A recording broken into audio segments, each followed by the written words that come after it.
किसी ने कहा है जो पानी से नहाता है वो लिबास बदलता है, लेकिन जो पसीने से नहाता है वो इतिहास बदलता है।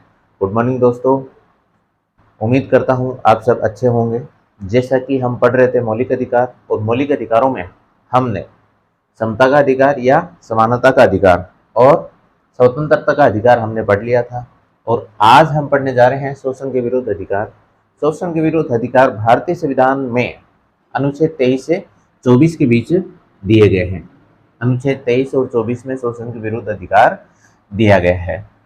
अनुच्छेद 23 में क्या प्रावधान है कि मानव का दुर्व्यापार, यानी मानव का दुर्व्यापार नहीं किया जा सकता, और बेगार यानी बिना पैसे के, बिना वेतन के, बिना मजदूरी के किसी से भी काम नहीं करवाया जा सकता, तथा इसी प्रकार का अन्य बलात् श्रम, जबरदस्ती किसी से कोई श्रम नहीं करवाया जा सकता, काम नहीं करवाया जा सकता, प्रतिषिद्ध किया जाता है। यानी इस तरह के जो काम है, दुर्व्यापार है, बेगार है तथा अन्य जो बलात् श्रम है, इन सबको निषिद्ध किया जाता है, इन सब पर रोक लगाई जाती है, और इस उपबंध का कोई भी उल्लंघन अपराध होगा।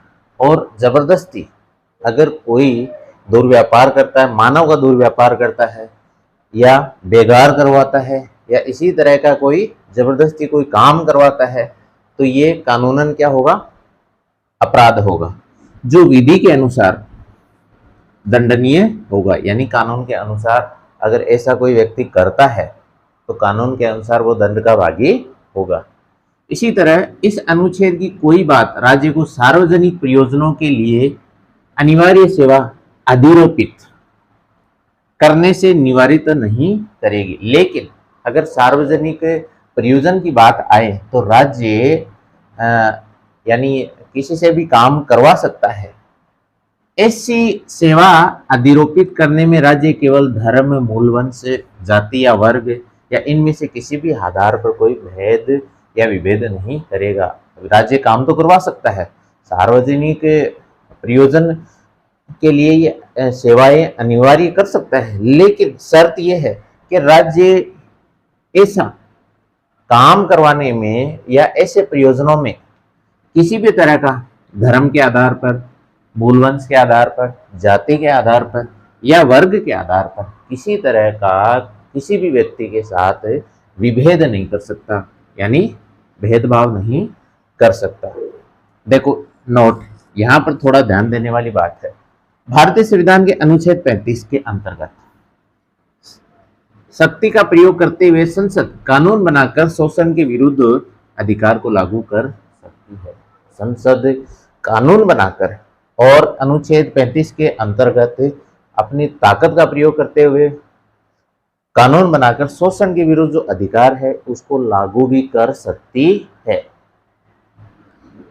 अब देखो, संसद द्वारा निर्मित विधियां, कहने का मतलब अनुच्छेद 23 के अंतर्गत जो अमेंडमेंट किया गया है, जो दिया गया है, उसके अनुसार संसद ने समय समय पर कई तरह की विधियां बनाई है, कई तरह के कानून बनाए हैं। जैसे हम बात करते हैं suppression of immoral traffic in women and girls act 1956, जिसको शॉर्ट में हम सीता के नाम से भी जानते हैं। यानी सप्रेशन ऑफ इमोरल ट्रैफिक अनैतिक व्यापार इन वुमेन एंड गर्ल्स, यानी जो महिलाओं के साथ और लड़कियों के साथ गलत या अनैतिक जो व्यापार है वो नहीं करवाया जा सकता। उसके लिए संसद ने कानून बना रखा है, एक्ट बना रखा है, जिसको किस नाम से जानते हैं?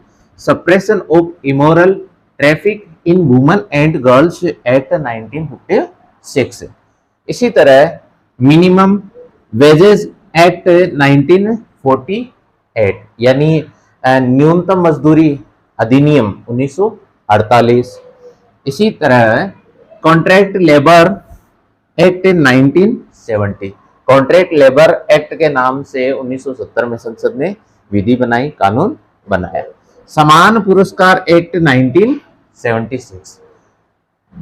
अब देखो अगला आर्टिकल 24 के अनुसार 14 वर्ष से कम उम्र के किसी बालक बालिका को किसी कारखाने या खान में काम करने के लिए नियोजित नहीं किया जाएगा। यानी किसी भी कारखाने या खान में काम करने के लिए बाध्य नहीं किया जा सकता या फिर काम पे नहीं रखा जा सकता अगर बालक बालिका की उम्र 14 वर्ष से कम है, या फिर किसी अन्य परिसंकट में नियोजन में नहीं लगाया जाएगा। यानी ऐसा कोई कार्य जिसमें जान जोखिम में रहे, जान का खतरा रहे, तो ऐसे कार्य में आर्टिकल 24 के अनुसार 14 वर्ष से कम आयु के बालक बालिकाओं को नहीं लगाया जा सकता है।